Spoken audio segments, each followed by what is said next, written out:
Theresa May supports the Naylor Review.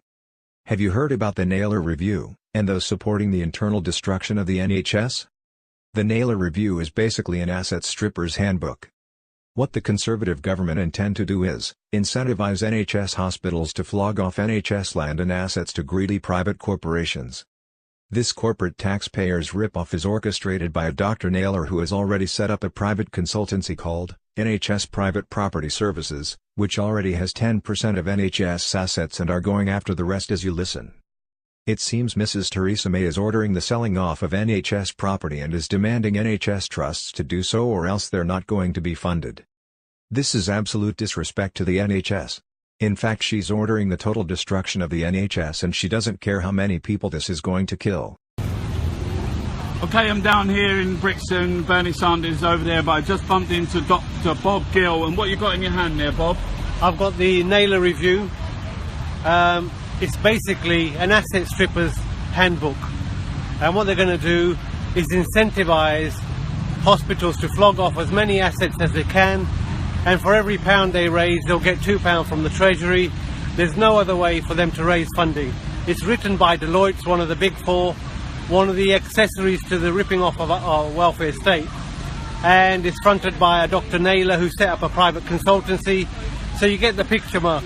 Well, what's he doing? I don't understand. What's he doing? They're going to sell off hospital NHS land to private property developers or what? Yeah, they set up a private company called NHS Property Services.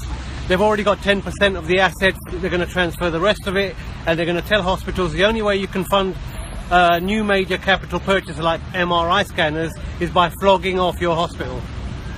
Well, that's serious, isn't it? That's serious. And Theresa May came out on Andrew Neil and she was saying that she wants this to happen. Not only that, they're going to put in 10 billion to help flog everything off. You couldn't make it up. They're using taxpayers' money to help the asset stripping of the NHS. Well, why isn't everyone freaking out? I'm freaking out. You're going to freak out once you've read it. People who know what's going on are freaking out. Labour need to expose this. But I mean, surely the public need to know. The public need to know, and we're going to try our best to get the message out. We've got 6 days. Yeah. I'm going to put this video out. So it's called the Naylor Report. Naylor Review. Naylor Review. It's online. Look it up. And any Tory voter who doesn't know that their government are flogging off the NHS needs to have a look at this review. There's a £58 billion black hole in the Labour Party manifesto.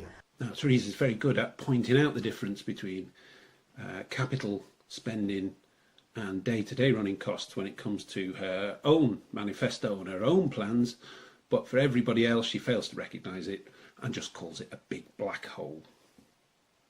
That money come from? That money will be following. There's a report that was done on the NHS, the Naylor Report, which set out what was needed, and we're backing the proposals in the Naylor Report. So, let's ask Theresa May. Theresa, do you support the total destruction and the selling off of NHS property to greedy corporations? The Naylor Report, which set out what was needed, and we're backing the proposals in the Naylor Report. Are you freaking kidding me? It's £10 billion. And where will that come from? That will come from a variety of sources. It's capital money. It's separate from the £8 billion that's going into the National Health Service. Well, there you have it, people, straight from the fish's mouth.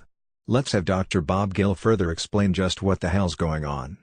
In 2000, the NHS was broken up into foundation trusts, making it easier to sell off and privatise the rest. New hospitals have been built using expensive private finance initiative loans, saddling them with debt. Borrowing 11 billion, the taxpayer will have to pay back 88 billion and still not own the hospitals. In 2009, legislation was introduced by the last Labour government, which enabled the debts of one hospital to be used as justification to sell off others which are publicly owned and debt-free. Remember, people, the complete videos used in this video can be seen with the links in the description box below. Show your support, please. Thank you.